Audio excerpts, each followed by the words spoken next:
Hallelujah.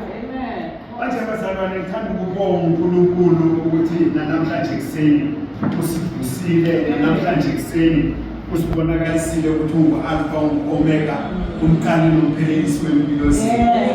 Hey bakithi, kumnandi ukuba kuKristu.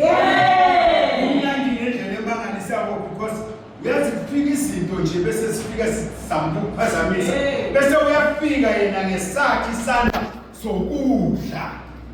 Bese uyasukisa kongathi. Hallelujah.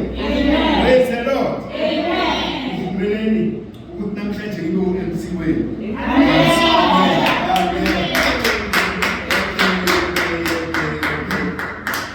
I-apology yethu namhlanje siyithola lapha ya uMamsheni. Akaphumelelanga siyazi ukuthi izolo ngiyacabanga ukuthi bebasemngcwabeni, ngiyacabanga ukuthi usesebhizi lapho ukudlalayo usanceda umngeni. Manje hayi siyaqhubeka sizohlabelela simdumise uJehova, sihlabelele simdumise uJehova bese ngizonitshela ukuthi sihamba siyaphi. Amen. Impilo yami inguJesu. Amen. Impilo yami